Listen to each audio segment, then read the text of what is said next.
Recording start कर देते हैं नए चैप्टर की। हम्म सो एक सेकंड बेटा।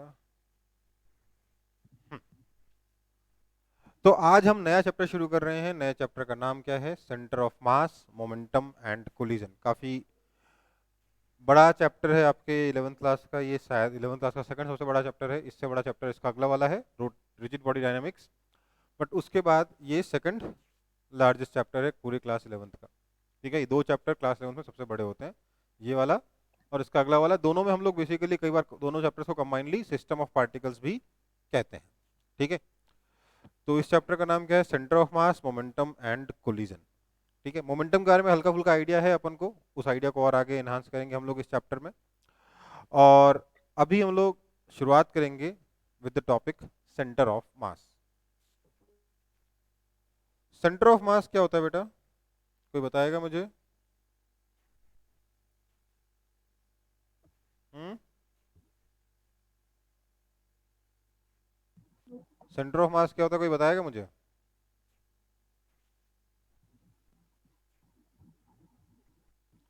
देखो, मैंने क्या किया, यहाँ पे एक एक्स लिया है, जिस एक्स को फेंका है, तो ये एक्स घूमते घूमते घूमते घूमते आगे जा रहा है ना?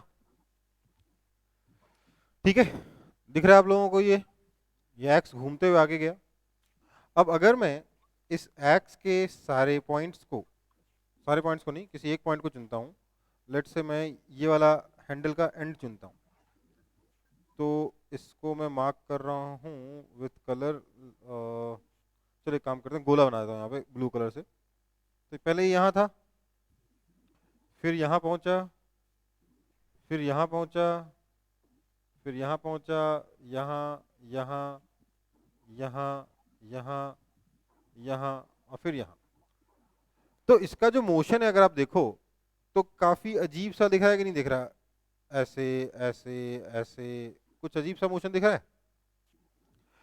मैंने इस एक्स को फेंका तो एक्स कैसा मोशन करना चाहिए था? प्रोजेक्टाइल मोशन करना चाहिए था। करना चाहिए था कि नहीं करना चाहिए था? है ना?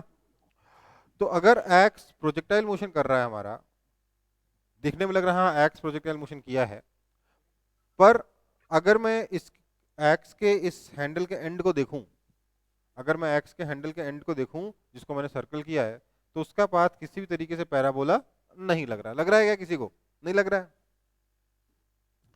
तो इसका मतलब क्या हुआ? इसका मतलब ये हुआ कि ये जो हैंडल का एंड है ये प्रोजेक्टाइल मोशन नहीं कर रहा। इसका मतलब इसका एक्सेलरेशन, अगर इस पॉइंट को मैं P बोल दूं, तो acceleration of point P is not constant. क्योंकि कांस्टेंट एक्सेलरेशन के केस में दो में से एक चीज होती है, या तो मोशन स्ट्रेट लाइन होगा या पैराबोलिक होगा। लेकिन पॉइंट P का मोशन कांस्टेंट एक्सेलरेशन, ना तो प्रोजेक्टाइल सॉरी ना तो पैराबोला है ना ही स्ट्रेट लाइन है, इसलिए पॉइंट P का एक्सेलरेशन कांस्टेंट नहीं है। हाँ या ना? अब अगर ऐसा है कि पॉइंट P का एक्सेलरेशन कांस्टेंट नहीं है, तो हम इसमें क्या बोलेंगे कि एक्स का एक्सेलरेशन जी नहीं है? नहीं, ऐसा नहीं है, क्योंकि मैंने यहाँ पे एक और बहुत ही छोटे छोटे पॉइंट्स बना रखे हैं रेड कलर से। मैं उसको एक बार गोला कर देता हूँ, सर्कल कर देता हूँ। ये पॉइंट जो है आपके एक्स का जो आयरन पार्ट है उसके जस्ट नीचे है। अगर हम इस पॉइंट्स को देखें, अगर हम इस पॉइंट का मोशन देखें, तो आपको शायद लग रहा होगा देखने में कि ये पैराबोलिक है। हाँ या ना? दिख रहा है कि नहीं दिख रहा?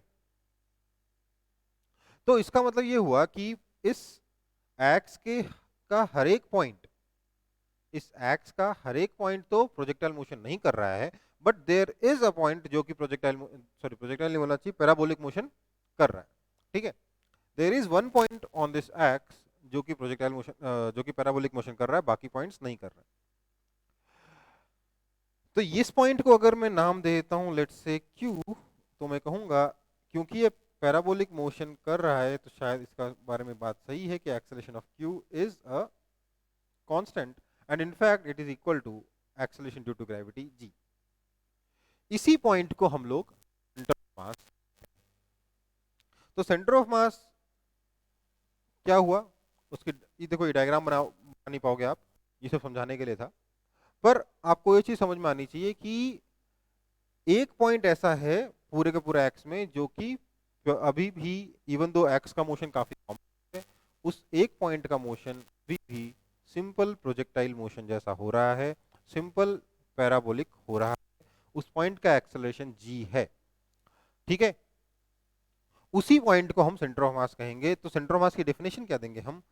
देखो, इस पूरे एक्स का मास कितना है, मान लेते हैं कैपिटल एम। तो हमने पढ़ा था कि force is equal to mass into acceleration. अगर मास कैपिटल एम है तो फोर्स कितना हो जाएगा, M g, that is equal to mass into acceleration. This implies acceleration is equal to g, ठीक है। तो एक्सेलरेशन जी के बराबर होना चाहिए था by Newton's laws of motion, है ना। लेकिन और किसी पॉइंट का एक्सेलरेशन जी के बराबर नहीं हुआ सिवाय दिस पॉइंट क्यू के, ठीक है।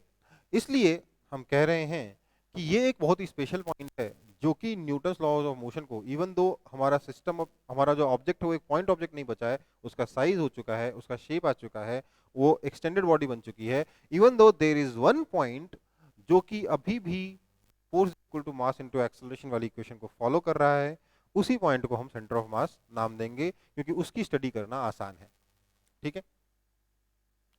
तो हम लोग इसको डिफाइन कैसे करते हैं? हम लोग इसे डिफाइन करते हैं बाय कुछ इस तरीके से। इसकी कोई कॉन्सेप्चुअल डेफिनेशन है जो मैं अभी तक आपको समझाने की कोशिश कर रहा था, वो ये है कि with every system of particle, जरूरी नहीं सिर्फ एक्स के बारे में बात करें, एवरी सिस्टम ऑफ पार्टिकल, आप कोई भी सिस्टम लेके आ जाइए पार्टिकल्स का, कोई भी कलेक्शन ऑफ पार्टिकल्स ले आइए। देखिए एक्स भी कलेक्शन ऑफ पार्टिकल्स है ना। लकड़ी के छोटे छोटे पार्टिकल्स और आपके मेटल के छोटे छोटे पार्टिकल्स मिलाकर ही एक्स बना है, राइट। हमारे पार्टिकल्स का मतलब हम क्या मीन करते हैं यहाँ पे? पॉइंट मास मीन करते हैं। So with every system of particles there is a point associated, there is a point associated। ध्यान दीजिएगा, कहीं नहीं कहा गया है कि there is a particle associated, क्या क्या बोल रहा हूं, there is a point associated where whole mass of the system can be assumed to be present, ठीक है। अब ऐसा तो है नहीं है, हमें ये तो नहीं बोल सकते कि सारा का सारा एक्स का मास यहीं पर है। अगर ऐसा होता तो अगर किसी को पॉइंट पी, किसी लड़के को पॉइंट पी जाके हिट करेगा, उसको चोट नहीं लगेगी क्या?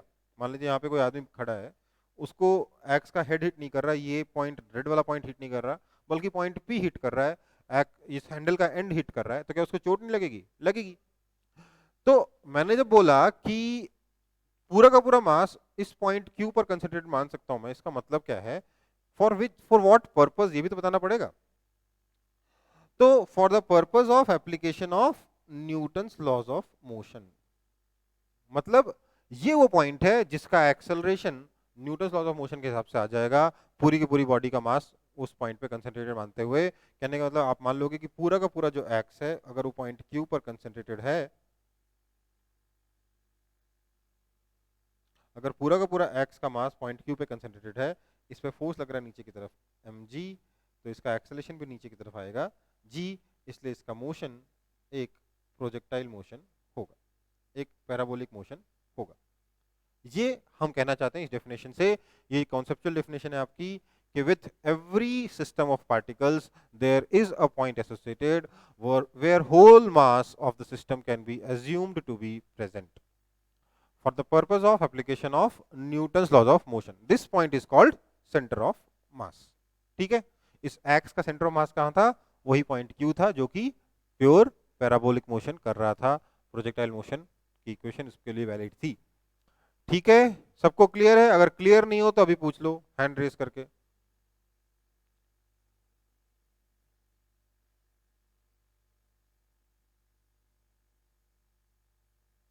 किसी को डाउट नहीं है? ओके, आगे बढ़ते हैं फिर। अब सेंटर ऑफ मास, चलो सेंटर ऑफ मास होता कहां है? तो सबसे पहले तो हम बात करेंगे सिमेट्रिक बॉडीज का सेंटर ऑफ मास की। सिमेट्रिक बॉडीज का सेंटर ऑफ मास कहां होता है? तो centre of mass of symmetrical bodies lie at centre of symmetry. ये बिना किसी प्रूफ के मैं डायरेक्टली रिजल्ट बता दे रहा हूं क्योंकि इसका हम बार बार यूज करेंगे। फॉर एग्जाम्पल अगर मैं एक स्फीयर ले लूं, अगर मैं एक स्फीयर ले लूं तो इस स्फीयर का सेंटर ऑफ मास कहाँ होगा? इस स्फीयर का सेंटर ऑफ मास होगा इस स्फीयर के सेंटर पे, इस बॉल के अंदर, इसके सेंटर पे। ठीक है। अगर हम एक डिस्क ले लें तो डिस्क का सेंटर ऑफ मास कहाँ होगा? डिस्क के अपने खुद के सेंटर पे, है ना। देखो स्फीयर सबसे ज्यादा सिमेट्रिकल ऑब्जेक्ट है, चारों तरफ हर डायमेंशन में, हर डायरेक्शन में सिमेट्री होती है। उसका सेंटर ऑफ मास उसके सेंटर पे रहेगा। डिस्क का सेंटर ऑफ मास डिस्क का सेंटर पे रहेगा। रिंग का सेंटर ऑफ मास, ध्यान दीजिएगा बेटा, रिंग का सेंटर ऑफ मास रिंग के सेंटर पे रहेगा। अब यहां पर एक चीज गौर कीजिएगा, जिस पोजीशन पे सेंटर ऑफ मास है उस पोजीशन पे मास नहीं है, उस पोजीशन पे कोई पार्टिकल नहीं है। मतलब centre of mass can lie outside the body. समझ में आ रही बात? सेंटर ऑफ मास, एक ऑब्जेक्ट का सेंटर ऑफ मास उसके बाहर लाई कर सकता है। ठीक है। वहीं अगर मैं इस क्यूब के बारे में बात करूं तो क्यूब का सेंटर ऑफ मास कहां होगा? क्यूब का सेंटर ऑफ मास होगा इसके इंटरसेक्शन। आप पॉइंट को इस वर्टेक्स को इस वर्टेक्स से जोड़ दीजिए, इस वर्टेक्स को इस वर्टेक्स से जोड़ दीजिए। जिस पॉइंट पे दोनों इंटरसेक्ट करेंगे वही सेंटर होगा, वहीं पर सेंटर ऑफ मास भी होगा। समझ में आई बात? क्यूब के अंदर होगा, क्यूब के सेंटर पे, सिंपल भाषा में। अगर मैं इस रेक्टेंगुलर शीट का, अगर मैं इस शीट बोलने के बजाय मैं बोलूंगा रेक्टेंगुलर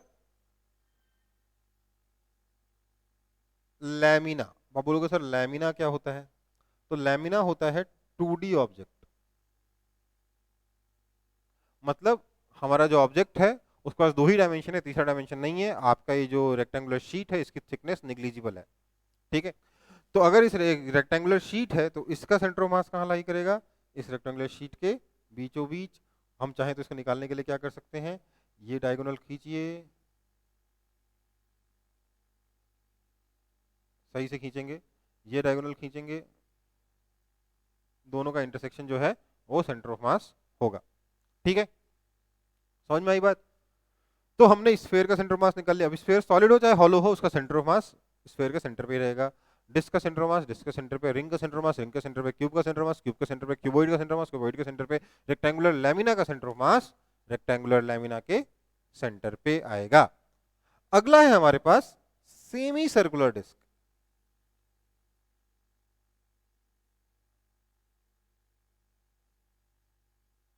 ये जो सेमी सर्कुलर डिस्क है ये सर्कुलर डिस्क है, लेकिन आधा काट दिया हम लोगों ने, मतलब इस डिस्क के दो टुकड़े कर दिए हमने ऐसे, आधा एक टुकड़ा लिया है, आधी डिस्क ली है। इसका सेंटर ऑफ मास कहाँ लाई करेगा?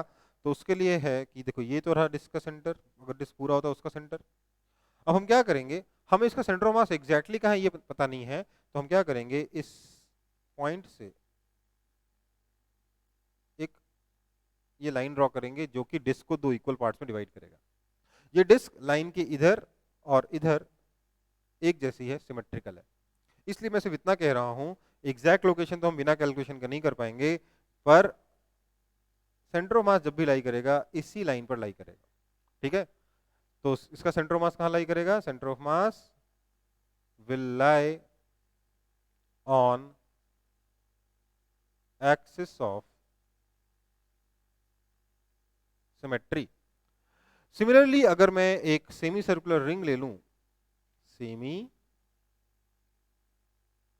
सर्कुलर रिंग, तो इसका सेंटर ऑफ मास भी कहां लाई करेगा? इसका सेंटर ऑफ मास भी लाई करेगा, अगर मैं इसके लेट से ये मैंने बना डाला, ये सेंटर हो गया, मैं यहां से इस लाइन के परपेंडिकुलर ड्रॉ करूंगा, तो this is the line of symmetry. इसी लाइन पर सेंटर ऑफ मास लाई करेगा, क्योंकि इसके लेफ्ट में जैसा है वैसी कहानी राइट में है। सेंटर ऑफ मास जब भी लाई करेगा इस लाइन में लाई करेगा, एग्जैक्टली कहां लाई करेगा ये निकालना अभी हमें नहीं आता। किसी को दिक्कत?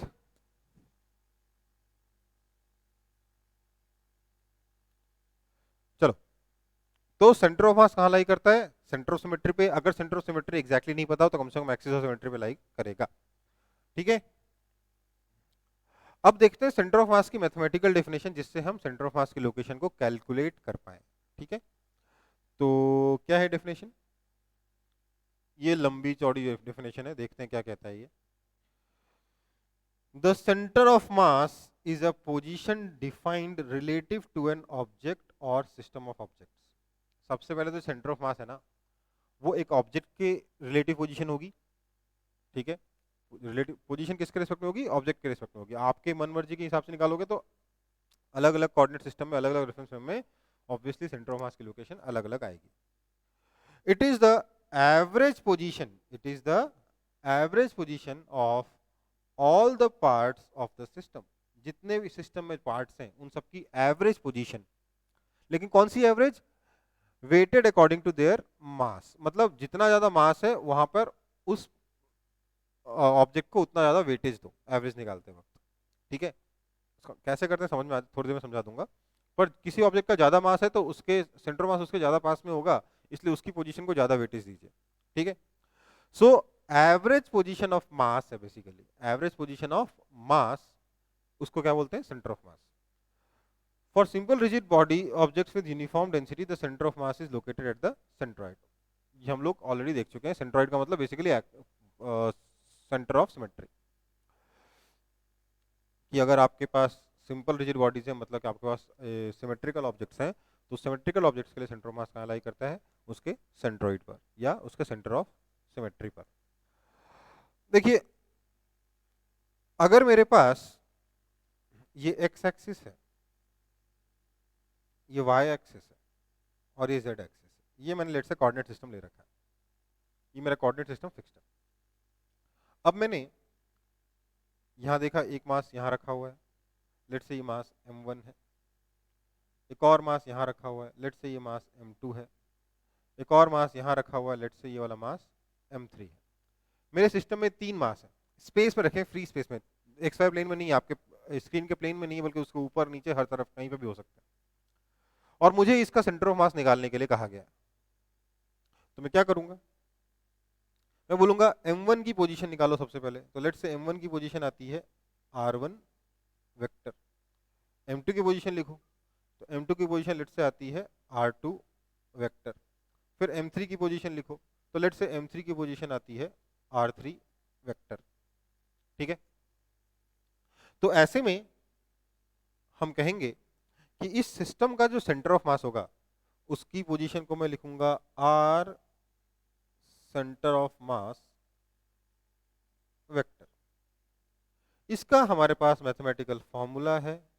क्या है वो है simply m1 r1 vector plus m2 r2 vector plus m3 r3 vector upon m1 plus m2 plus m3, ठीक है। मास इंटू उसकी पोजीशन, मास इंटू उसकी पोजीशन, मास इंटू उसकी पोजीशन का सम अपॉन टोटल मास, ठीक है। This is your centre of mass, ठीक है।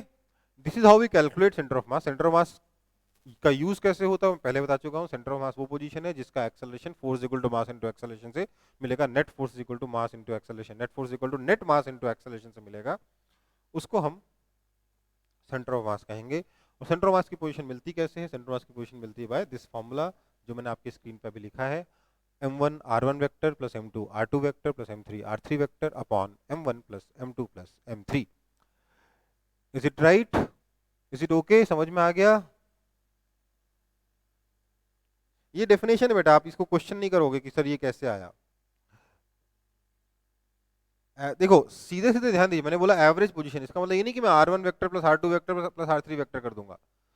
मैंने ये नहीं लिखा कि r1 vector plus r2 vector plus r3 vector upon 3, ये गलत है। क्या बोला? This is the average position तो है but it is weighted according to their masses. तो m1 r1 vector plus m2 r2 vector plus m3 r3 vector upon m1 plus m2 plus m3, इस तरीके से सेंटर ऑफ मास निकल जाएगा। Is it all right? किसी को doubt हो तो बता दो, हैंड रेज करिए, डाउट क्लियर करा लीजिए।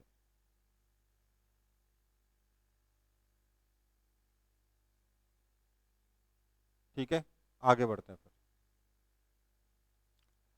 अब देखते हैं centre of mass in component form, ठीक है। कंपोनेंट फॉर्म में हम सेंटर ऑफ मास कैसे लिख सकते हैं, मैं पहले सीधे फॉर्मूला बता दे रहा हूं। देखो मुझे पहले से मालूम है कि जो सेंटर ऑफ मास का पोजीशन है that is R vector, R vector की जगह लिखना चाहिए R centre of mass vector is equal to m1 r1 vector plus m2 r2 vector plus m3 r3 vector upon m1 plus m2 plus m3। अगर मैं इसको short में लिखूं तो ऐसे भी रिप्रेजेंट कर सकता हूं, ध्यान दीजिएगा बेटा, summation of mi ri vector upon summation mi। ठीक है, समझ में आ रही बात? समेशन तो आता होगा आप लोगों को मैथ्स में पढ़ा है आप लोगों ने, सिग्मा का मतलब क्या होता है, सबको जो भी टर्म सबको ऐड करते जाओ, है ना? तो summation mi ri vector upon summation mi। ठीक है, अच्छा, किसी ने मुझसे पूछा है कि सर ये relative to system of object कैसे हो गया? ध्यान दीजिए, मैं आपको बता रहा था कि यहाँ पर स्फीयर का जो सेंटर ऑफ मास आएगा स्फीयर के सेंटर पे आएगा, राइट? अब अगर मैं यहाँ पर अपना एक कोऑर्डिनेट सिस्टम बना लेता हूँ एक्स और वाई, तो ऐसे में अगर ये स्फीयर मूव करेगा तो सेंटर ऑफ मास की पोजीशन मूव करेगी, दैट इज ओके। लेकिन अगर मैं अपने कोऑर्डिनेट को मूव करूँ, अगर मैं अपने ऑब्जर्वर को मूव करूँ, तब भी तो सेंटर ऑफ मास की पोजीशन चेंज हो जाएगी, है ना? तो कांस्टेंट किसके रिस्पेक्ट में रहेगी? With respect to the system, अगर सिस्टम अपना शेप साइज मेंटेन किए हुआ है तो। ये हम मीन करते हैं जब हमने कहा कि this the centre of mass is defined relative to the system of object. ऐसा कोई जरूरी नहीं है, ऐसा कोई हार्ड एंड फास्ट नहीं है, किसी भी रेफरेंस फ्रेम में हम सेंटर ऑफ मास निकाल सकते हैं। इट्स जस्ट कि मतलब अगर आप रेफरेंस फ्रेम चेंज करोगे तो सेंटर ऑफ मास की कोऑर्डिनेट्स चेंज हो जाएंगे, ऑल्दो उसकी पोजीशन चेंज नहीं होगी, मतलब पोजीशन का मेजरमेंट चेंज हो जाएगा, बट सिर्फ रेफरेंस फ्रेम के रेस्पेक्ट में या सिर्फ ऑब्जर्वर के रेस्पेक्ट में, अगर ऑब्जर्वर मूव करेगा तो। लेकिन आपका जो सिस्टम ऑफ पार्टिकल्स है उसके रेस्पेक्ट में सेंटर मास की पोजीशन कांस्टेंट रहेगी until unless system of particle एक दूसरे के रेस्पेक्ट में मूव करते हैं। ठीक है, ओके। तो RCM क्या है? Summation mi ri vector upon summation mi। देखो वो वाला लाइन अगर आप नहीं भी लिखोगे ना डेफिनेशन में चलेगा, परेशान मत होना। RCM vector is equal to, ये हमारे पास फॉर्मूला है। अब मैंने बोला कि let's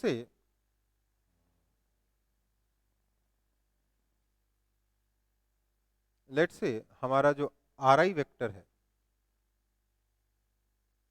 that is equal to xi i cap plus yi j cap plus zi k cap.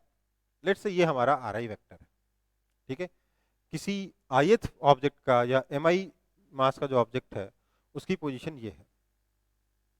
तो क्या मैं लिख सकता हूं and let's say RCM vector जो है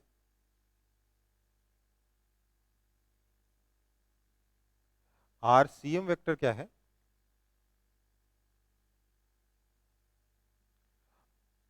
RCM वेक्टर आपका है x CM i cap plus y CM j cap plus z CM k cap. तो ऐसे में अगर मैं ये वैल्यू यहाँ और ये वैल्यू यहाँ डाल दूं तो मुझे क्या मिलेगा? मुझे मिलेगा therefore x CM i cap plus y CM j cap plus z CM k cap is equal to summation mi xi i cap plus yi j cap plus zi k cap upon summation mi। ठीक है, that is equal to summation mi xi i cap plus summation mi yi j cap plus summation mi zi k cap upon summation mi। ठीक है, कोई दिक्कत? Basically कुछ नहीं किया, मैंने इस ब्रैकेट को एक्सपेंड किया, एम आई एक्स आई से भी जाकर मल्टीप्लाई हो गया, वाई आई से भी जाकर मल्टीप्लाई हो गया और जेड आई से जाकर भी मल्टीप्लाई हो गया। ठीक है, सो दिस इम्प्लाइज, अब मैं आई कैप को आई कैप से कंपेयर कर दूंगा, यहाँ पर आई कैप और यहाँ पर आई कैप को कंपेयर कर दूंगा, तो जे कैप के कैप तो हट जाएगा, तो मेरे पास सीधे से फॉर्मूला बन जाएगा X C M is equal to summation M I x I upon summation M I Y C M is equal to summation M I Y I upon summation M I and ZCM is equal to summation MI ZI upon summation MI। Basically जो formula overall था वही formula component में भी बन गया, summation M1 R1 upon summation MI RI upon summation MI। ठीक है, मतलब क्या हुआ, M1 X1 plus M2 X2। बेटा आई आपका, आपसे मैंने पूछा समेशन आता है तो हमने, आप किसको रिस्पॉन्ड ही नहीं किया। आई मतलब ith पार्टिकल, मतलब एम आई का मतलब क्या हुआ, आई की वैल्यू 1 से लेकर n तक कुछ भी हो सकती है। मान लीजिए आपके पास n पार्टिकल्स, आई की वैल्यू 1 से लेकर n तक कुछ भी हो सकती है। जब मैंने लिखा summation M I R i, इसका मतलब क्या हो गया, M1 R1 plus M2 R2 plus M3 R3 plus M4 R4, आई की वैल्यू चेंज होती जाएगी। ठीक है, और ऐड करते जाओ। ठीक है, समझ में आई बात, आई की वैल्यू चेंज होती जाएगी और ऐड करते जाओ, समेशन के अंदर वही होता है। बेसिकली पूरा तरीका ये होता है, पूरा मेथड ऐसे लिखना चाहिए, summation M I R I vector i is equal to 1 to n, ये लिखते थे जहां n पार्टिकल्स हो, तो इसका मतलब क्या होता था, M1 R1 plus M2 R2 plus M3 R3 कब तक, Mn Rn तक। पर अब अगर मैं ये नहीं लिख रहा हूं अब, क्यों, क्योंकि मुझे पता नहीं कितने पार्टिकल है, तो जितने मर्जी उतने लगा लो, आप ये फॉर्मूला लगाते जाओ। ठीक है, तो बेसिकली जो फॉर्मूला आपके ओवरऑल वेक्टर फॉर्म में था पोजीशन का, वही फॉर्मूला कंपोनेंट फॉर्म में भी है। ठीक है, कोई दिक्कत, कॉपी कर लो इसको फटाफट सब लोग।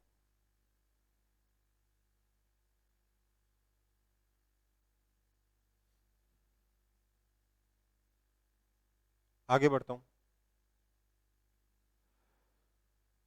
Centre of mass of 2 point system. ठीक है, मेरे पास सिर्फ दो मासेस है M1 और M2, मुझे इसका सेंटर ऑफ मास निकालना है। ठीक है, बस ये बोला गया, इसका सेंटर ऑफ मास निकाले, दो मासेस है M1 M2, इसका सेंटर ऑफ मास निकाले, दोनों के बीच में डिस्टेंस है R। क्या करें, देखो भाई, सेंटर ऑफ मास का मतलब क्या है, बेसिकली पोजीशन निकालनी सेंटर ऑफ मास की, और पोजीशन तब तक नहीं निकलेगी जब तक रेफरेंस फ्रेम नहीं मानोगे। तो हमें एक रेफरेंस फ्रेम बनाना पड़ेगा सबसे पहले। तो let's make our own reference frame, question में दिया नहीं गया तो हम अपने हिसाब से मानेंगे। ये मैंने अपना रेफरेंस फ्रेम मान लिया, जिसमें ये मेरा एक्स एक्सिस है और ये मेरा वाई एक्सिस है। ठीक है, अब देखिए, अगर मैं यहाँ पे वाई सी एम निकालूं तो वाई सी एम क्या हो जाएगा, M1 Y1 plus M2 Y2 upon M1 plus M2। But दोनों के दोनों पॉइंट्स, दोनों के दोनों मासेस M1 और M2 कहां पर है, एक्स एक्सिस पर है। दोनों के दोनों मासेस कहां पर है, एक्स एक्सिस पर है, मतलब दोनों का ही y कोऑर्डिनेट कितना है, 0 है। But y1 is equal to y2 is equal to 0, this implies y centre of mass कहां आएगा, 0 पे आएगा। ठीक है, कोई दिक्कत, अब निकालते हैं हम लोग XCM। XCM कैसे निकालेंगे, XCM हो जाएगा M1 X1 plus M2 X2 upon M1 plus M2। So this is equal to, क्या आ गया ये, M1 X1 plus M2 X2 upon M1 plus M2। X1 तो 0 है क्योंकि पार्टिकल कहां पर है, ओरिजिन पर, इसका X भी 0 है। तो this is equal to 0 plus M2 X2 कितना है, R के बराबर है, M2R upon M1 plus M2। Therefore RCM vector क्या हो जाएगा, M2R upon M1 plus M2 i cap, that's it. या सेंटर ऑफ मास लाई करेगा यहां पर कहीं पर, दोनों को ज्वाइन करने वाली लाइन के ऊपर ही लाई करेगा। क्यों? क्योंकि YCM कितना हो गया, 0 है, एक्स एक्सिस पे आ रहा है। एक्स एक्सिस वो लाइन है जहां पर दोनों पार्टिकल्स लाई करते हैं। मतलब जब भी आप 2 पॉइंट मासेस का सेंटर मास निकालोगे तो सेंटर मास हमेशा ही दोनों मासेस के बीच में कहीं पर आएगा। ठीक है, सो यहां पर सेंटर मास आएगा। इसके कोऑर्डिनेट्स क्या हो जाएंगे? लेट्स से ये डिस्टेंस r1 है, ये डिस्टेंस r2 है। तो r1 हमने कितना निकाला? m2r upon m1 plus m2। इसके कोऑर्डिनेट्स क्या हो गए? m2r upon m1 plus m2 comma 0। ठीक है, आप चाहो तो r2 भी निकाल सकते हो। r2 हो जाएगा r minus r1, that will come out to be m1r upon m1 plus m2। ठीक है, कोई दिक्कत? सेंटर ऑफ मास m1 से कितना दूर होगा? m2r upon m1 plus m2। m2 से कितना दूर होगा? m1r upon m1 plus m2। इस तरीके से आप सेंटर ऑफ मास की पोजीशन निकाल सकते हो फॉर 2 पॉइंट मास सिस्टम। समझ में आया फॉर्मूला कैसे अप्लाई करते हैं सेंटर ऑफ मास निकालने का? नहीं समझ में आया तो raise hand and ask doubt.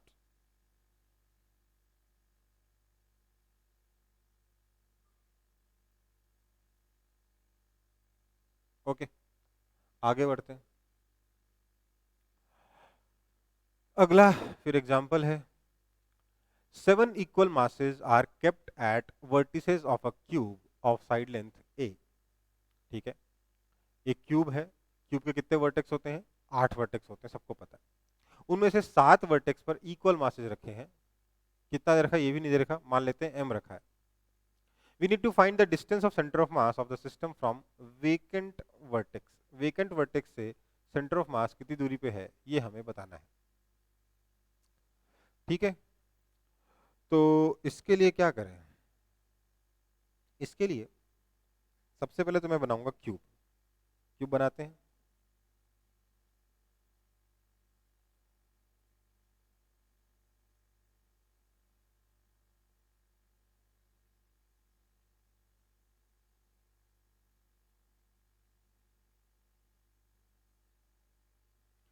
ये एक फेस बन गया क्यूब का।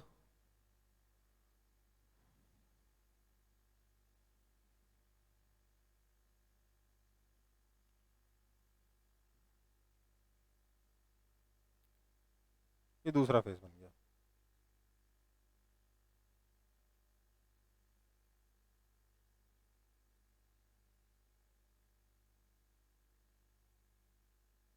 ये बन गया अपना क्यूब। कहा है इस क्यूब के, कहा है कि इस क्यूब के हर वर्टेक्स पे, एक वर्टेक्स से छोड़ के बाकी सारे वर्टेक्स पे एक एक आपका पार्टिकल रखा हुआ है मास m का। तो let's keep one particle at every vertex of this cube. एक यहाँ रख दिया, एक यहाँ रख दिया, यहाँ रख दिया, यहाँ रख दिया, यहाँ रख दिया, यहाँ रख दिया और यहाँ रख दिया। ठीक है, सिर्फ एक वर्टेक्स पे नहीं रखा मैंने, बाकी सब जगह मैंने पार्टिकल रख दिया है। नेक्स्ट स्टेप क्या होगा? नेक्स्ट स्टेप होगा हमें कोई कोऑर्डिनेट सिस्टम असाइन करना होगा।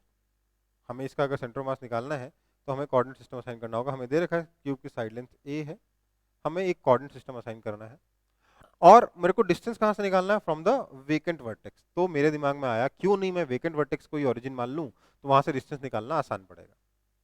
तो इसलिए मैंने एक, हाँ, मैंने क्या किया,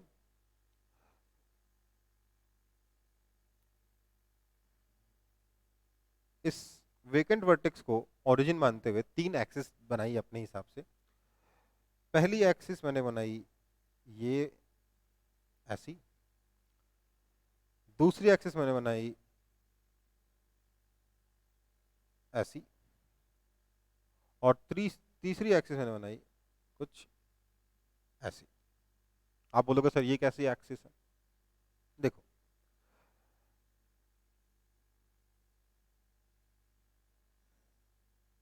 ये हमारी एक्स एक्सिस है, ये हमारी वाई एक्सिस जो अंदर की तरफ जा रही है और ये जेड एक्सिस है। नजर आ रहा है आप लोगों को क्या अभी भी मैं ये बोल सकता हूँ कि ये जो एक्सिस है आर फॉलोइंग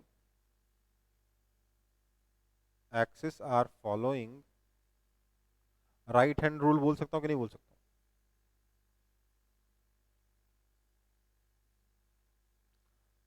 बोल सकता हूँ। ये एक्स एक्सिस इधर जा रही है, वाई एक्सिस अंदर जा रही है, जेड एक्सिस आपकी स्क्रीन पे ऊपर की तरफ जा रही है।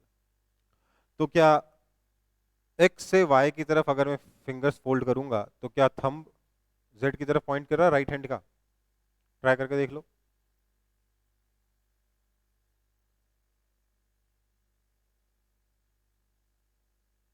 कर रहा है कि नहीं कर रहा?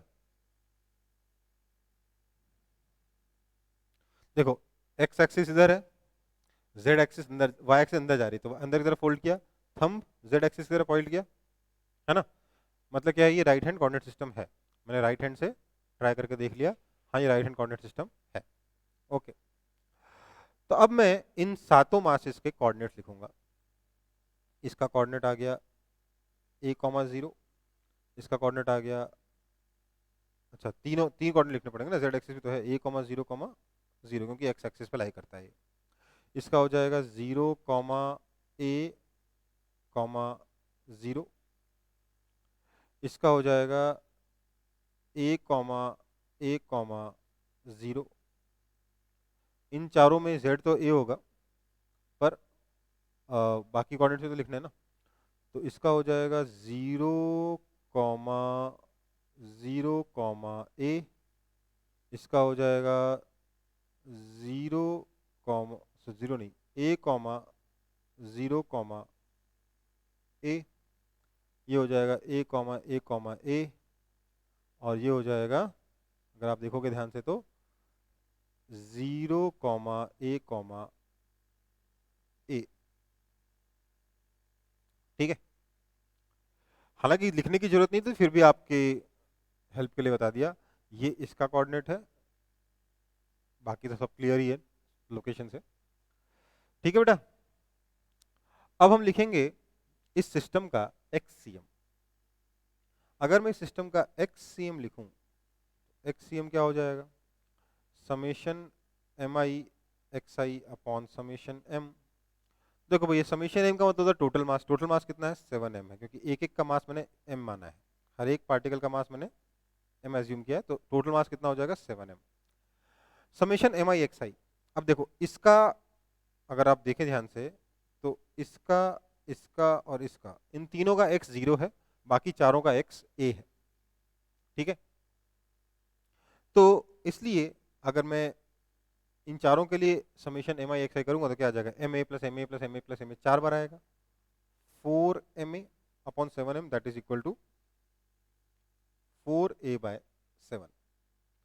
आप सिमिलरली निकाल सकते हो, सिमिलरली आप बाकी दोनों कोऑर्डिनेट्स में निकाल सकते हो। सिमिलरली आप निकालोगे YCM तो वो भी आ जाएगा 4a/7, और अगर आप निकालते हो ZCM तो भी आ जाएगा 4a/7। ठीक है, अब आपको क्या चाहिए? आपको चाहिए RCM, क्योंकि आपको RCM वेक्टर नहीं चाहिए, आपको सिर्फ डिस्टेंस चाहिए from this vacant coordinate, vacant vertex. तो क्या निकालोगे? Under root of XCM square plus YCM square plus ZCM square, तीनों क्योंकि बराबर है 4a/7, तो यह आ जाएगा 4a/7 times √3। This is your answer. Clear है सबको कि नहीं क्लियर है?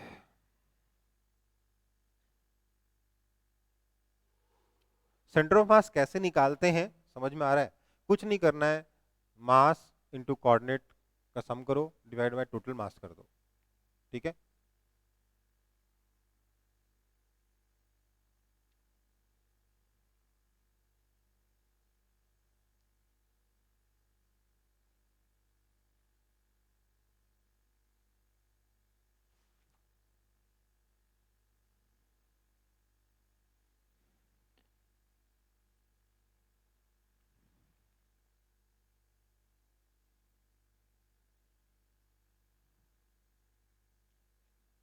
आगे बढ़े।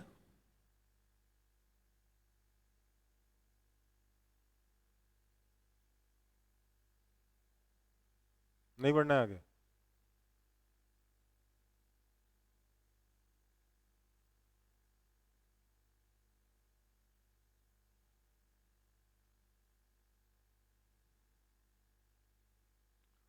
समझ में आ गया सबको? किसी को डाउट हो तो बता दो। ओके, किसी को डाउट नहीं है, मान के चल रहा हूँ मैं। आप लोग पूछोगे नहीं तो क्या करेंगे फिर? अब देखते हैं displacement, velocity, acceleration of centre of mass. Displacement, velocity and acceleration of centre of mass. देखो,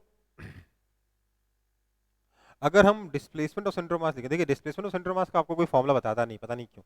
मैंने देखा है कि अगर पता हो तो क्वेश्चंस बहुत सारे बहुत इजीली बन जाते हैं, तो मैं तो यूज करता हूं कि आपका जो displacement of centre of mass होगा, क्या उसको मैं position of centre of mass final minus position of centre of mass initial कह सकता हूं कि नहीं कह सकता? कह सकता हूं, यही तो डेफिनेशन है ना। डिस्प्लेसमेंट का डेफिनेशन क्या? Change in position. तो हम लोग सेंटर ऑफ मास की फाइनल पोजीशन में से सेंटर ऑफ मास की इनिशियल पोजीशन सबट्रैक्ट कर दी, हमें डिस्प्लेसमेंट मिल गया। So this is equal to summation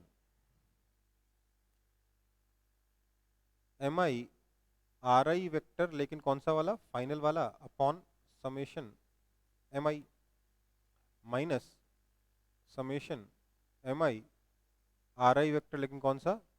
initial वाला, अपॉन समेशन एम आई। देखो, ये आई जो है ये इनिशियल बता रहा है, ये आई बस पार्टिकल का नंबर बता रहा है, ठीक है? दो अलग अलग आई है, कंफ्यूज मत होना बस, क्योंकि ये डेरिवेशन आपको जरूरत नहीं है, बस बस समझा रहा हूँ। Summation M i into r i final vector minus r i initial vector, common ले लिया मैंने एम आई को दोनों में से। So this is equal to summation M I S I vector upon summation M I. Basically formula जो formula आपके पास पोजीशन के लिए था, वही फॉर्मूला डिस्प्लेसमेंट के लिए है। इंडिविजुअल पार्टिकल्स का डिस्प्लेसमेंट लिखिए, summation M I S I vector upon summation M I लगा के आप net displacement of centre of mass निकाल सकते हो कभी भी किसी भी क्वेश्चन में इजीली। ठीक है?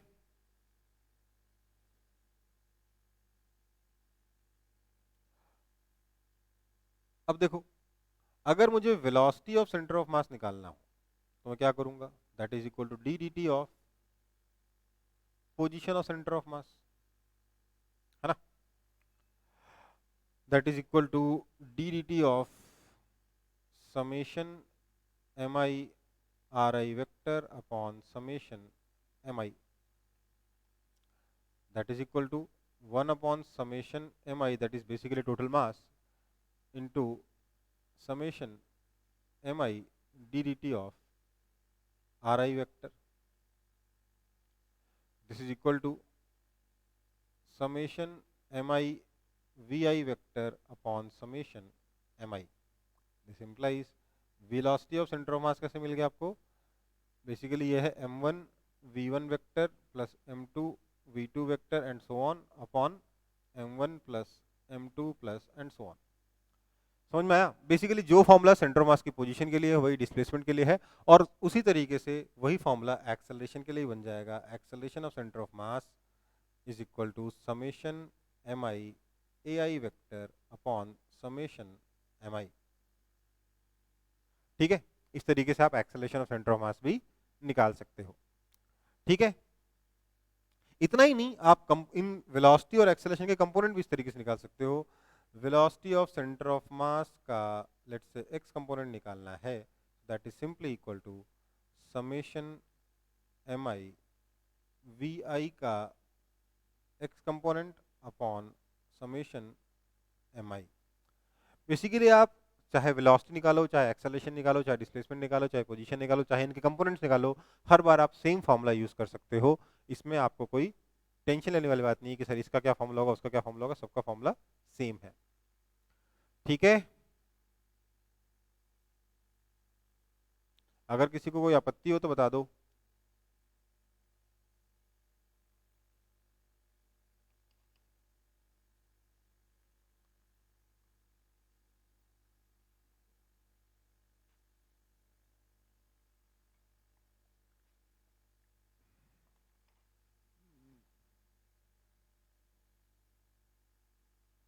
किसी को कोई आपत्ति नहीं है?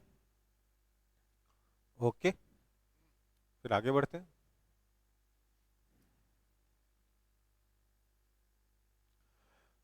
अब हम देखेंगे फिर सेंटर ऑफ मास के यूजेस देखेंगे। हम सेंटर ऑफ मास क्यों निकाल रहे हैं, भी तो समझ में आना चाहिए। हम्म तो सबसे पहला यूज देखेंगे सेंटर ऑफ मास का। First use of centre of mass ये क्या है? This is basically to find centre of mass of larger system. आपको सेंटर मास का पहला यूज क्या है कि सेंटर मास का यूज करके आप बड़े सिस्टम का सेंटर मास निकाल सकते हो। अगर ये नहीं कर पाओगे तो सेंटर मास की स्ट्रेंथ बहुत कम हो जाएगी। मतलब ये जो जितना स्ट्रॉन्ग कॉन्सेप्ट है ना, उसकी स्ट्रेंथ काफी कम हो जाएगी अगर आप ये नहीं कर पाते तो पहला यूज क्या है? To find centre of mass of larger system.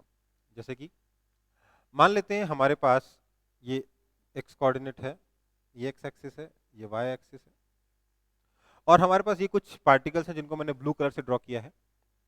ये एक सेट ऑफ पार्टिकल है, ठीक है। इसको मैं सेट 1 कह दे रहा हूं। दिस इज सेट 1, ठीक है। इसका सेंटर ऑफ मास यहां पर है। जो रेड डॉट मैंने बनाया ये इस सिस्टम का सेंटर ऑफ मास है, ठीक है।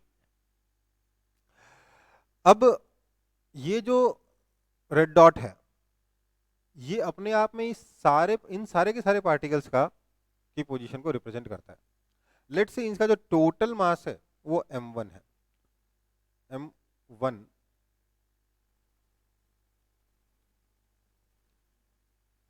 Is equal to total mass of set 1। ये जो सेट 1 है इसका टोटल मास m1 है।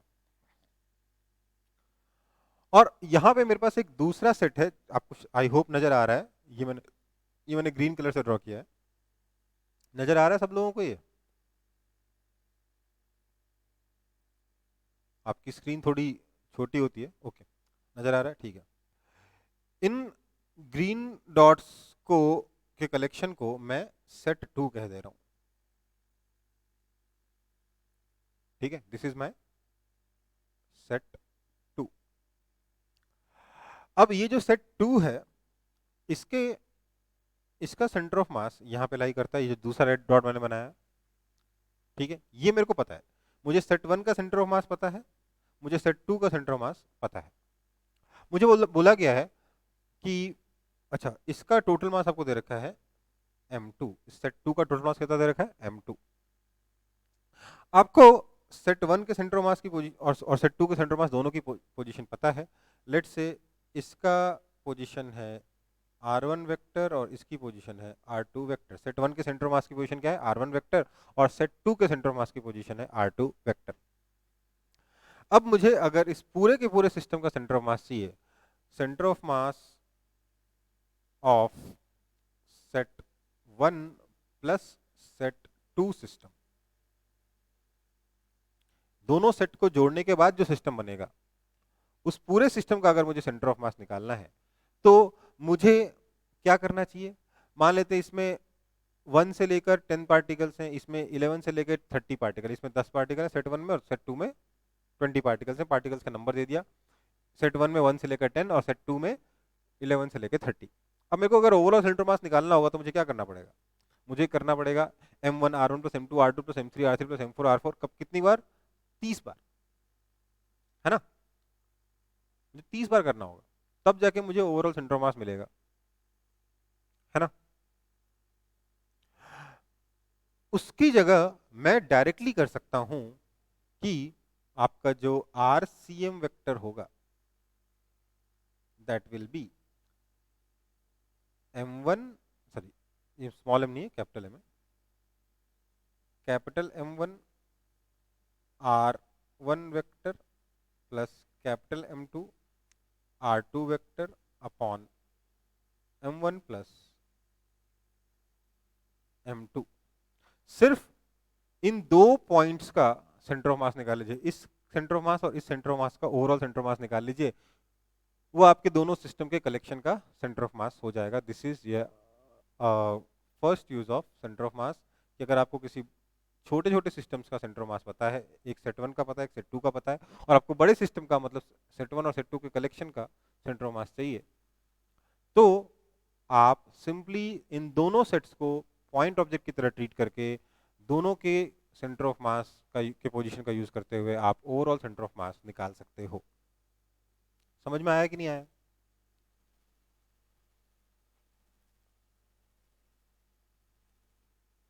और इस पूरे सिस्टम का सेंटर ऑफ मास अगर आप निकालना चाहोगे तो वो कहाँ आएगा, एक बार वो भी बता देता हूं आपको। वो इन दोनों सेंटर ऑफ मास को अगर आप जोड़ देते हो तो इनके जोड़ने वाली लाइन, इनको ज्वाइन करने वाली लाइन पे कहीं पर ओवरऑल सेंटर ऑफ मास आएगा। समझ में आई बात? क्यों? क्योंकि अब ये आपका 30 पार्टिकल का सिस्टम नहीं बचा है, अब ये आपके सिर्फ और सिर्फ 2 पार्टिकल का सिस्टम बचा है, और 2 पार्टिकल के सिस्टम का सेंटर ऑफ मास निकालना हमें आता है, और वो सेंटर ऑफ मास हमेशा दोनों को ज्वाइन करने वाली लाइन के ऊपर ही लाए करता है। ठीक है बेटा? किसी को डाउट हो तो रेज योर हैंड और पूछ लो। बार बार बोल रहा हूं, बार बार ऑफर दे रहा हूं।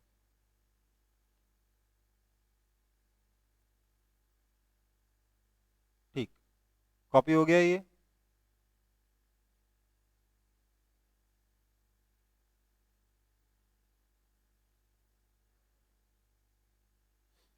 तो अब हमें इस सिस्टम का, जो गिवन सिस्टम है, इसका सेंटर ऑफ मास निकालना है। हमारे पास एक स्क्वायर, एक रेक्टेंगुलर लैमिना है, सॉरी स्क्वायर लैमिना है, और एक सर्कुलर डिस्क है। दोनों का मास आपको इक्वल दे रखा है अभी के लिए, दोनों का मास आपको इक्वल दे रखा है। आपको इसका सेंटर ऑफ मास निकालना है। इस पूरे सिस्टम का सेंटर ऑफ मास आपको निकालना है। क्या करोगे? देखिए, हम बोलेंगे कि सबसे पहले तो सेंटर ऑफ मास का एक पोजीशन है, और पोजीशन निकालने के लिए मुझे क्या करना पड़ेगा? मुझे पहले कोऑर्डिनेट सिस्टम या अपना रेफरेंस फ्रेम बनाना पड़ेगा। तो मैंने यहाँ पे रेफरेंस फ्रेम बनाया। रेफरेंस फ्रेम मैंने कुछ ऐसा लिया, ये मेरा एक्स एक्सिस हो जाएगा,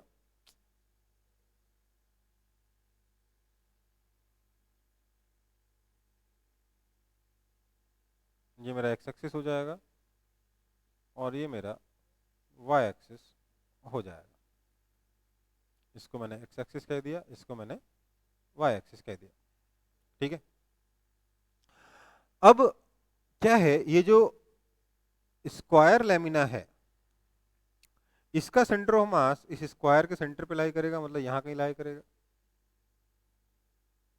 और इस सर्कुलर डिस्क का सेंटर ऑफ मास इस सर्कुलर डिस्क के सेंटर पे लाई करेगा। अगर मैं स्क्वायर का सेंटर के कोऑर्डिनेट लिखूंगा तो ये आ जाएगा, क्योंकि साइड लेंथ 2a है, तो ये कोऑर्डिनेट आ जाएगा आपका a कॉमा a। किसी को दिक्कत? क्यों? ये भी a होगा, ये भी a होगा, क्योंकि साइड लेंथ कितनी है? 2a है। ठीक है? तो ये भी a, ये भी a, इसके कोऑर्डिनेट हो गया a कॉमा a। दूसरी बात, इस सर्कल के बारे में बात करें तो इस सर्कल का सेंटर ऑफ मास कहाँ लाई करेगा? इसके सेंटर पे, जिसके कोऑर्डिनेट्स क्या होंगे? देखिए, ये 2a, रेडियस a, तो ये हो गया 3a कॉमा y, तो इसका a ही है रेडियस के बराबर, है ना? अब अगर मैं xcm निकालना चाहूं तो xcm कैसे निकालूंगा? m into a plus m into 3a upon m plus m, that is equal to 2a। और अगर मैं YCM निकालना चाहूं तो कैसे निकलेगा? YCM निकलेगा m into a plus m into A upon m plus m, क्योंकि दोनों का y कितना है? a ही है। दोनों के सेंटर ऑफ मास का y कोऑर्डिनेट क्या है? a है। ध्यान दीजिए, मुझे मैंने क्या किया, यहाँ पर पूरे के पूरा जो स्क्वायर था उसका सेंटर ऑफ मास पे ही उसका पूरा मास मानते हुए, और पूरे के पूरे डिस्क का के सेंटर ऑफ मास पे पूरा मास मानते हुए, मैंने 2 पॉइंट सिस्टम का यूज करके ओवरऑल सेंटर ऑफ मास निकाला। निकाला कि नहीं निकाला?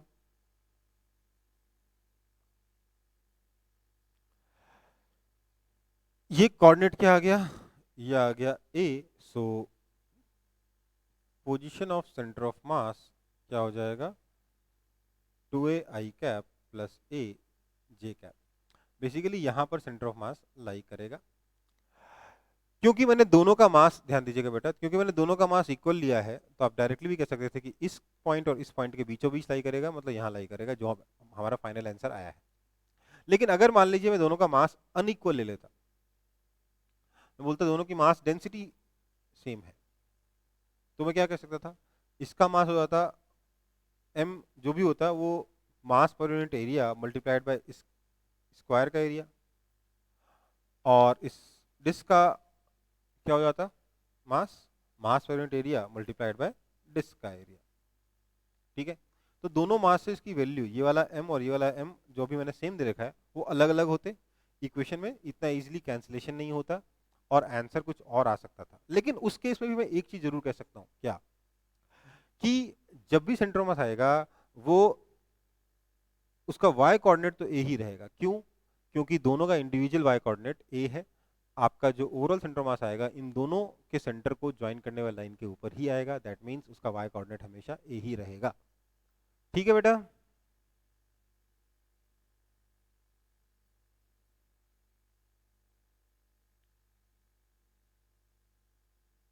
किसी को दिक्कत? अबे कोई तो डाउट पूछ लो, पूरे क्लास खत्म होने वाले कोई डाउट ही नहीं पूछ रहा है, ऐसा होता है क्या कभी? ये वाला एग्जांपल है, इसको एक बार ट्राई करेंगे सब लोग।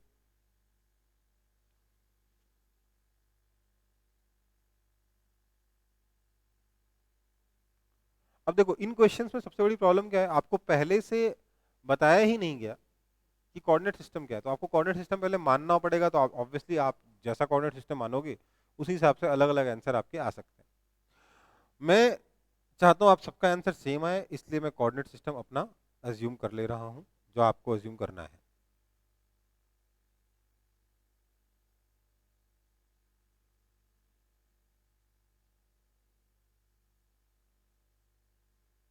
ये मेरा एक्स एक्सिस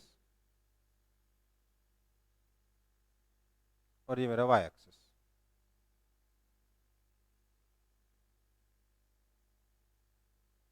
ठीक है,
हुआ?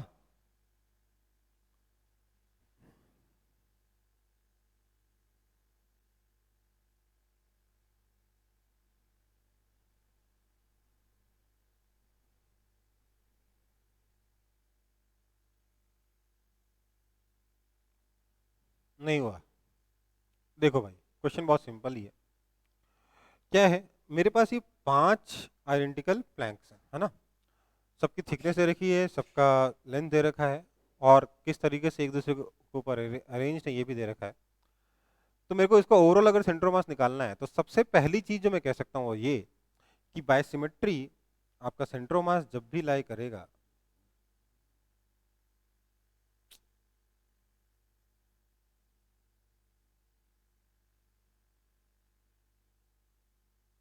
वो इस लाइन पर लाई करेगा। कह सकता हूँ कि नहीं कह सकता हूँ बिना किसी कैलकुलेशन के?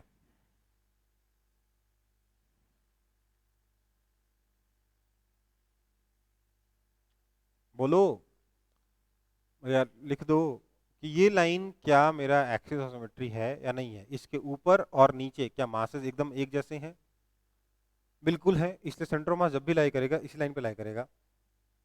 इसलिए मैं वाई डायरेक्शन में ज़्यादा दिमाग नहीं लगाऊंगा, मुझे पहले से ही पता है कि आपका वाई सी एम कितना है। तो बेटा आपका वाई सी एम कितना बताओगे? आप ही बोल दो, टाइप करो कोई, सब लोग जल्दी जल्दी। कितना आएगा वाई सी एम? मेरे से पहले टाइप करो। Y C M is equal to, thickness आपकी टी है तो वाई सी एम हो जाएगा 5t/2। ठीक है, ओके। कितना हो जाएगा? 5t/2। बेटा 5/2t नहीं लिखते हैं उसे, प्लीज। आपने सही बोला है, बट लिखने का तरीका भी होता है। तो वाई सी एम कितना हो जाएगा? 5t/2। अब तो मेरे को वाई सी एम के बारे में दिमाग लगाने की जरूरत नहीं है, मेरे को निकालना है खाली एक्स सी एम। एक्स सी एम निकालने के लिए सबसे पहले मुझे इन सारे प्लैंक्स के इंडिविजुअल सेंटर ऑफ मास का एक्स कोऑर्डिनेट निकालना पड़ेगा। कहाँ लाई करते हैं इनका सबके एक्स कोऑर्डिनेट्स, सबके सबके सेंटर ऑफ मास? तो पहले प्लैंक का यहाँ पे लाई करेगा, है ना? दूसरे प्लैंक का यहाँ लाई करेगा, तीसरे प्लैंक का यहाँ लाई करेगा, चौथे का यहाँ, और पांचवे का यहाँ। हाँ या ना? ऐसे लाई करेंगे ना सेंटर ऑफ मास। तो पहले वाले प्लैंक का सेंटर ऑफ मास लाई किया। मैं एक काम करता हूँ, इनको नंबर्स दे देता हूँ ताकि लिखने में आसानी हो। प्लैंक का number 1, plank number 2, plank number 3, plank number 4 और प्लैंक नंबर 5। अब सबका x लिखूंगा, तो x1 को क्या मैं लिख सकता हूं L/2? लिख सकता हूं। x2 को लिख सकता हूं, ध्यान दीजिएगा, L/2 प्लस a। ये समझ में आया कि नहीं आया? देखो वैसे इसमें समझने लायक कुछ खास है नहीं, बट फिर भी कई लोग गड़बड़ करते हैं। हाँ, जैसे किसी ने लिखा है L+a/2, नहीं बेटा, ये L, ये जो लेंथ है ये L/2 होगा और उसमें a ऐड हो जाएगा, तब जाके आपको प्लैंक 2 का सेंटर ऑफ मास मिलेगा। ठीक है, L+a/2 नहीं होगा, a प्लस, सिर्फ L/2 होगा, L मतलब L/2 प्लस a होगा। ठीक है, x2 x3 कितना आएगा? L/2 plus 2a। ठीक है, x4 फिर से x2 के बराबर ही होगा, और x5 x1 के बराबर होगा। सॉरी, दिख रहा है सब लोगों को ये? नहीं बेटा, L+2a होल अपॉन 2 क्यों होगा? अब गलत कर रहे हो, सिर्फ L/2 प्लस 2a होगा x3।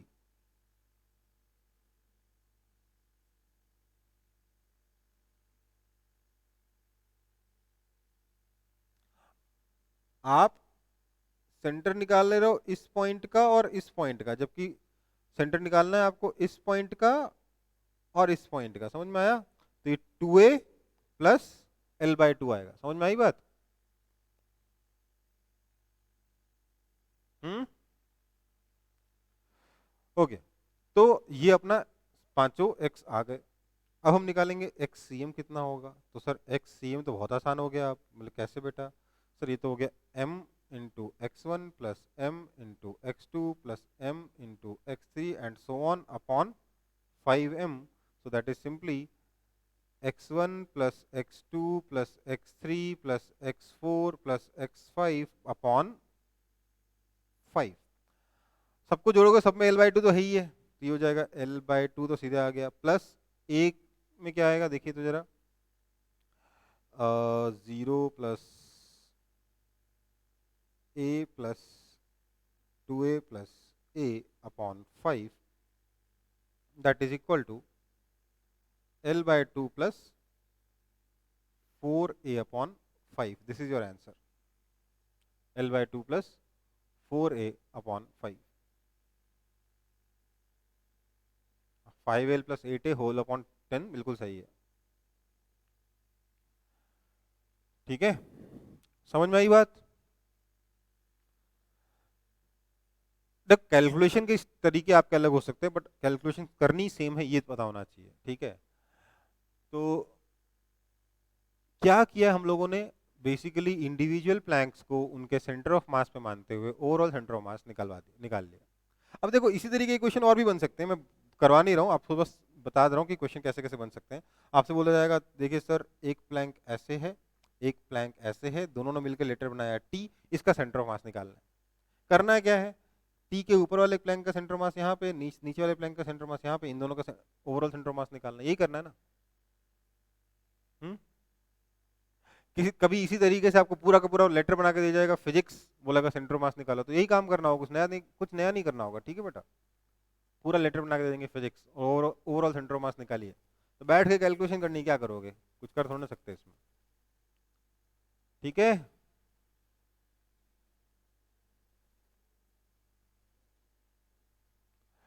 बेटा centre of mass will be, इस टी वाले केस में इसका और इसका, इन दोनों को ज्वाइन करने लाइन के सेंटर पे आ सकता है अगर इसका मास और इसका मास इक्वल है तो, अदरवाइज इनके बीच में कहीं पे भी लाई कर सकता है। ठीक है,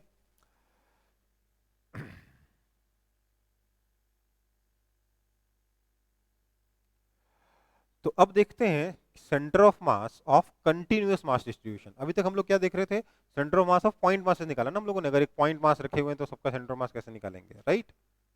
यही है ना, अलग अलग पॉइंट मासेस थे, सबका सेंटर मास निकालना था, या फिर हम लोगों ने बड़े ऑब्जेक्ट को भी पॉइंट मास की तरह ट्रीट करते हुए सेंटर मास निकाला है ना, यही किया ना हमने। हम्म, हाँ या ना? अब हम एक कंटिन्यूअस बॉडी होगी, मान लेते रॉड हो, स्फेयर हो, हॉलो स्फेयर हो, हेमीस्फेयर हो, कोई और शेप हो, कोन हो, उन सब का सेंटर ऑफ मास कैसे निकालते हैं ये सीखेंगे। तो इसके लिए मैंने यहाँ पे एक एग्जांपल लिया है, लेट्स से ये मेरा एक्स एक्सिस है, ये वाई एक्सिस है, और ये ऑब्जेक्ट है। इस ऑब्जेक्ट का सेंटर ऑफ मास मुझे निकालना है, रैंडम शेप का ऑब्जेक्ट है, इसका सेंटर ऑफ सिमेट्रिकल ऑब्जेक्ट तो है नहीं कि इसका सेंटर ऑफ सिमेट्री यूज कर लूं मैं। अगर इस रैंडम शेप के ऑब्जेक्ट का सेंटर ऑफ मास का कोऑर्डिनेट मेरे को निकालना है, देखिए सेंटर ऑफ मास कोई ऑब्जेक्ट नहीं होता, सेंटर ऑफ मास कोई चीज नहीं होती, सेंटर ऑफ मास पे कोई मास नहीं होता। Centre of mass is just a position जहां पे मैं सारा मास कंसंट्रेटेड एज्यूम कर सकता हूं। ठीक है, ये centre of mass in fact body के बाहर भी लाई कर सकता है, हमने देखा था कहां पर, हमने देखा था ये रिंग में देखा था, और सेमी सर्कुलर रिंग में तो पूरा ही बाहर हो गया था, ये भी देखा था, है ना। तो अब यहां पर मेरे को इस ऑब्जेक्ट का सेंटर ऑफ मास निकालना है, ये जो ऑब्जेक्ट आपको दिख रहा है इसका सेंटर ऑफ मास मुझे निकालना है। इस ऑब्जेक्ट का सेंटर ऑफ मास कैसे निकलेगा, कोई मुझे बता सकता है? इसके लिए मैंने बोला यार मेरे को तो सर सिर्फ एक ही केस पता है, क्या, कि अगर पॉइंट ऑब्जेक्ट्स हो तो मैं सेंटर ऑफ मास कैसे निकालूं, मुझे ये मालूम है। मेरे को ये कंटिन्यूअस ऑब्जेक्ट का सेंटर ऑफ मास निकालना आता ही नहीं, मैं कैसे इसको सॉल्व कर सकता हूं, मेरे को तो कुछ नहीं आता, मैं तो एकदम बेवकूफ हूं। बोलूंगा हाँ बेटा आपका टूल्स कम है, पर अगर आप समझदारी दिखाओगे तो आप इसका सेंटर ऑफ मास भी निकाल पाओगे, ये जो आपके पास ऑब्जेक्ट दे रखा है आप इसका सेंटर ऑफ मास भी निकाल सकते हो। इसमें कोई खास बड़ी बात नहीं है, इजीली आप इसका सेंटर ऑफ मास निकाल सकते हो, ये मतलब बहुत डिफिकल्ट नहीं है। इसके लिए बस आपको क्या करना पड़ेगा, इस ऑब्जेक्ट के, क्योंकि ये ऑब्जेक्ट का सेंटर मास आप डायरेक्टली नहीं निकाल सकते, आपको इस ऑब्जेक्ट के छोटे छोटे छोटे छोटे छोटे छोटे छोटे छोटे नन्हे मुन्ने टुकड़े करने होंगे। हर एक टुकड़े को पॉइंट मास मान के ओवरऑल सेंटर ऑफ मास निकाल सकते हो। तो मैंने क्या किया, यहाँ पे इसके छोटे छोटे टुकड़े किए, मैंने इसमें एक रैंडम टुकड़ा लिया है आपको दिखाने के लिए, ये एक जनरल टुकड़ा है, इसका मास है लेट से dm, ठीक है। तो अगर मेरे को इसका सेंटर ऑफ मास निकालना है तो सबसे पहले तो मुझे इस dm की पोजीशन निकालनी होगी। मैंने एक रैंडम टुकड़ा लिया, मैंने उसका मास मेजर किया, मास आया dm, ये बहुत छोटा टुकड़ा है, इनफाइनेटेसिमल टुकड़ा है, ठीक है। फिर मैंने इस छोटे से टुकड़े की पोजीशन पता करी, तो पोजीशन मुझे मुझे मिल के आई, पोजीशन मेरी निकली ये वाले vector, that is basically let's say r vector. Now this r vector is general position of general dm. ये dm कोई भी हो सकता है, ऐसे कितने dm है इसमें, बहुत सारे dm है, इनफाइनाइट dm है, ठीक है। लेकिन उनमें से किसी भी एक रैंडम dm का मैंने पोजीशन लिखा r वेक्टर, और मैं ऐसे सारे dms का r वेक्टर लिखता जाऊंगा। r वेक्टर क्या है, is position of a general dm, मतलब इसमें बहुत सारे अलग अलग मासेस होंगे, सबकी पोजीशन अलग अलग होगी, किसी पोजीशन को मैंने आर वेक्टर बोल से रिप्रेजेंट कर रहा हूं, किसी भी डीएम की पोजीशन को आर वेक्टर से रिप्रेजेंट कर रहा हूं। तो हमारा जो आर सीएम वेक्टर होगा that will be simply summation dm r vector upon summation dm, ये होगा ना। ये डीएम अलग अलग, ये डीएम जो है हर एक टुकड़े को रिप्रेजेंट करता है, हर एक अलग अलग छोटे छोटे टुकड़े को रिप्रेजेंट करता है। हर एक डीएम के लिए आप आर वेक्टर लिखोगे, हर एक डीएम के लिए डीएम इंटू आर वेक्टर करके ऐड करोगे, और उसके बाद ओवरऑल डीएम का को भी ऐड करोगे, है ना। मिलेगा कि नहीं मिलेगा, ऐसे करते थे ना, summation M I R I upon summation M I. यहाँ पे आई से काम चला नहीं सकते क्योंकि आई सिर्फ फाइनाइट नंबर्स को रिप्रेजेंट करता है, यहाँ मेरे पास इनफाइनाइट डीएम्स हैं, इसलिए मेरे को आई लिखने की जरूरत नहीं है। ये बस अंडरस्टूड है कि ऐसा लिखने का मतलब इनफाइनाइट डीएम्स के बारे में बात कर रहे हैं, सारे के सारे इनफाइनाइट डीएम्स जो हैं सबके बारे में हम सबका हम एडिशन करेंगे, सबके लिए ये काम करेंगे। लेकिन फिर किसी ने बोला यार ऐसे इनफाइनाइटेसिमल टुकड़ों को जोड़ने का जो तरीका आता है ना, उसको हमें समीशन से रिप्रेजेंट नहीं करते, उसको रिप्रेजेंट किया जाता है इंटीग्रेशन से। तो this is equal to integration dm r vector upon integration dm. तो आरसीएम का फॉर्मूला क्या हो गया, ये एक्चुअली बात यही करनी है बट ये प्रेजेंटेशन गलत है। ये वाला जो लिखा है ना मैंने आरएचएस, जो सबसे राइट में लिखा है, ये बोलता वही चीज है जो मैंने बीच में लिखी है, पर जो बीच में लिखा गया वो प्रेजेंटेशन गलत है। ऐसे कभी हमें लिखना नहीं चाहिए, सिर्फ समझने के लिए लिखा है हमने, ठीक है। ऐसे कभी हमें लिखना नहीं चाहिए, प्रेजेंट नहीं करना चाहिए। लेकिन हाँ, अगर आप कभी डेरिवेशन करते हो कि दिखाते हो बीच में स्टेप, तो कोई इस चीज का बुरा नहीं मानेगा, उल्टा बोलेगा हाँ आपको चीज समझ में आ गई बेटा, आपको नंबर मिलने चाहिए। तो आरसीएम वेक्टर क्या हो जाएगा, बेसिकली सिंपल फॉर्मूला क्या है, integration dm r vector upon integration dm. आप फिर से देख सकते हो डिनोमिनेटर में क्या आ गया, टोटल मास आ गया। डीएम का इंटीग्रेशन, सारे के सारे डीएम को जोड़ दोगे तो क्या मिल जाएगा, टोटल मास मिल जाएगा, ठीक है। किसी को दिक्कत है तो बता दो।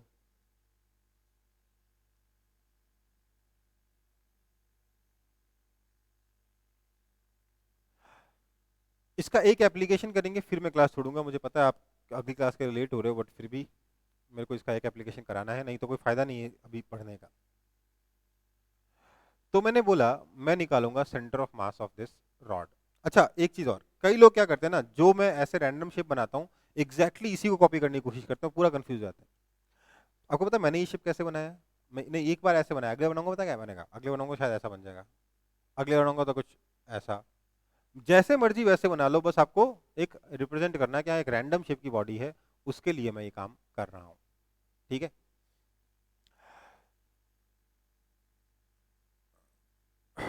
देखो जैसे अभी तक हम लोग हर एक पार्टिकल के लिए summation M I R I vector upon summation M I कर रहे थे, वैसे भी मैं यहाँ पर भी हर एक पार्टिकल के लिए summation M I R I vector करना चाहता हूँ।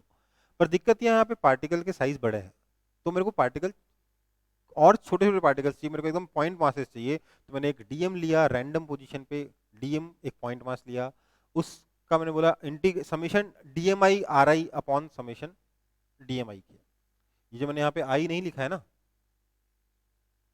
वो लिखते नहीं है इसलिए मैंने नहीं लिखा, लेकिन बेसिकली मैं क्या कर रहा हूँ, summation DMI RI vector upon summation DMI कर रहा हूँ। पर फर्क क्या है, DM जो है बहुत छोटा है, वो DM मुझे कैलकुलेट भी करना पड़ सकता है कई बार, पर DM बहुत छोटा छोटा है, उन सबका मुझे सम करना है। तो इसी चीज को रिप्रेजेंट करने का तरीका होता है integration DM R vector upon integration DM I। लिखने की जरूरत नहीं है क्योंकि आप इंटीग्रेशन कर रहे हो। ठीक है, चलो आगे बढ़े।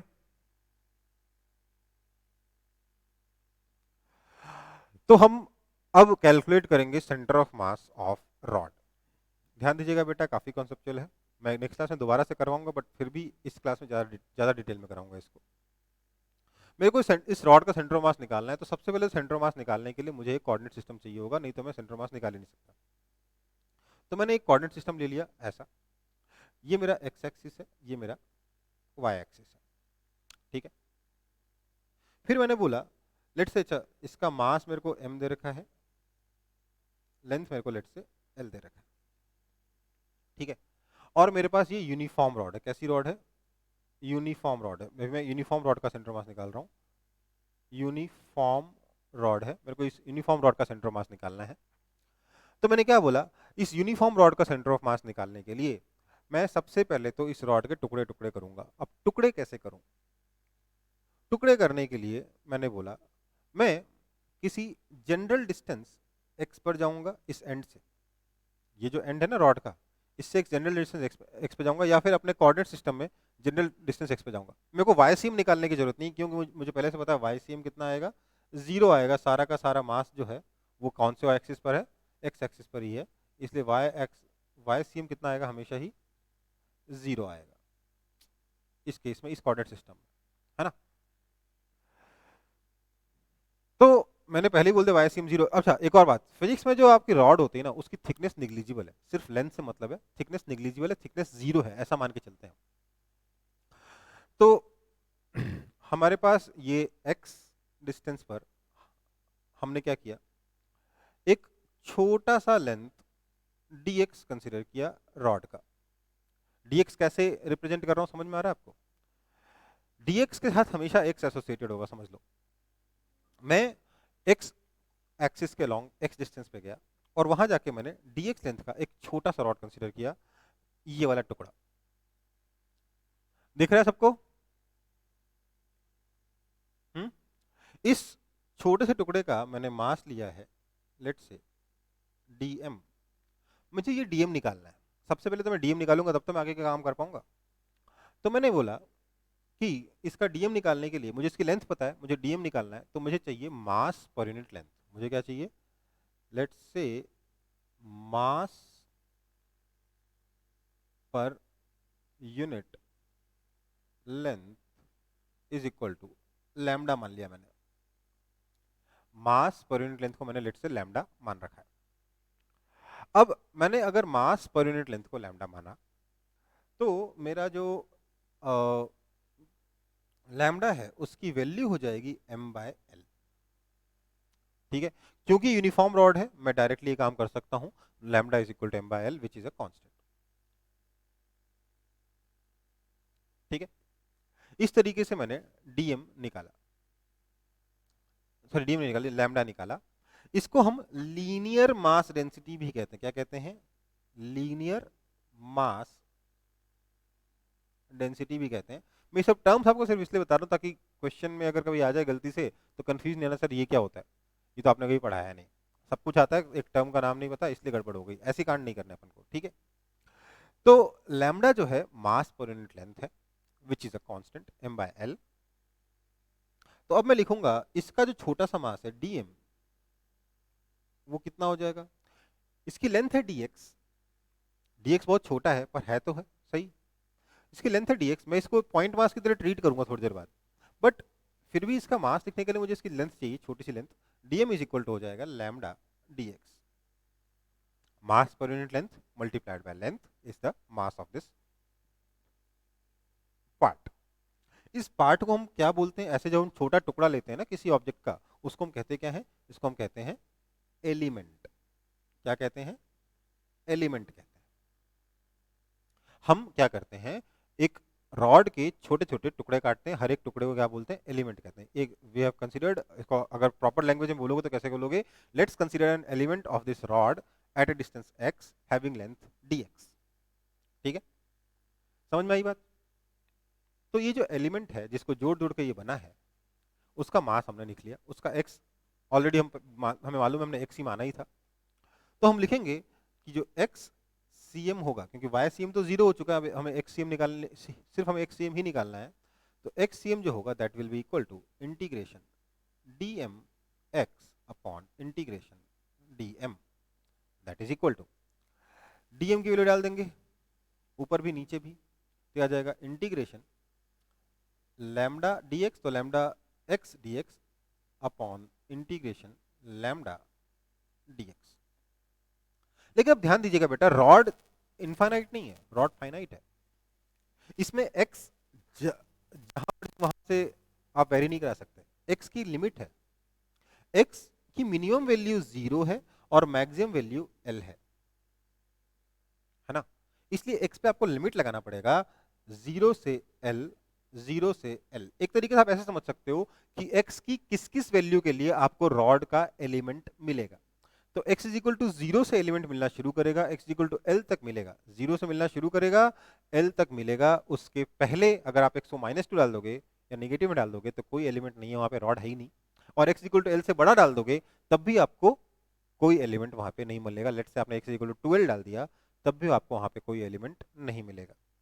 ठीक है, so this will be equal to, अगर आप लैम्डा बाहर निकाल देते हो तो कैंसिल हो जाएंगे, ऊपर से लैम्डा बाहर आ जाएगा कांस्टेंट, नीचे से लैम्डा बाहर आ जाएगा कांस्टेंट। तो this will be equal to x का integration x square by 2 0 to l upon dx का integration x 0 to l that is equal to l square by 2 upon l that is equal to l by 2। ये आपका answer है। Basically centre of mass कहाँ पे आया, rod के centre पे। क्यों, क्योंकि रॉड सिमेट्रिक ऑब्जेक्ट था, l बाय 2 पे आया। बहुत बढ़िया बात है, यही तो चाहते थे हम।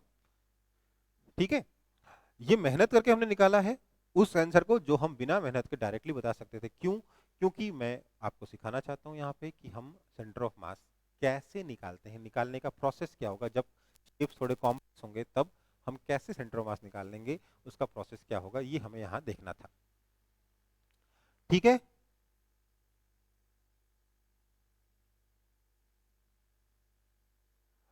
देखो इंटीग्रेशन में क्या करना है आपको, इंटीग्रेशन करना है lambda x d x 0 to l, numerator में इंटीग्रेट करना है, और डिनोमिनेटर में करना है integration lambda d x 0 to l।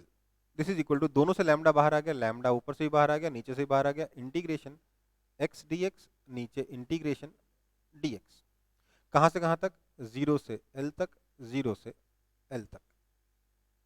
Lambda lambda cancel हो गया, क्या बचा, x dx का इंटीग्रेशन क्या होता है यार, x टू पावर 1 का integration x to power 1 plus 1 upon 1 plus 1, तो x स्क्वायर बाय 2 अपॉन नीचे dx का इंटीग्रेशन तो x होता है। लिमिट कहां से कहां तक, 0 से l तक, यहाँ पे भी 0 से l तक, दैट इज इक्वल टू, अब इसमें क्या करोगे, एक बार x की जगह l डालोगे, माइनस x की जगह 0 डालोगे, फिर एक बार x की जगह l डालोगे, माइनस x की जगह 0 डालोगे। आप आसानी से यहाँ पहुंच जाओगे और आपका आंसर आ जाएगा l बाय 2। इस तरीके से आप सेंटर ऑफ मास निकाल सकते हो किसी भी सिस्टम का। मैंने यहाँ पे बहुत ही सिंपल सिस्टम लिया है, सिंपलेस्ट सिस्टम लिया है, स्ट्रेट रॉड लिया है। नेक्स्ट क्लास में हम लोग थोड़े कॉम्प्लेक्स सिस्टम्स का सेंटर ऑफ मास कैलकुलेट करेंगे। ठीक है बेटा, तो आज की क्लास यहीं पे खत्म करते हैं, अगली क्लास में मिलते हैं। टाटा बाय बाय, शब्बा खैर।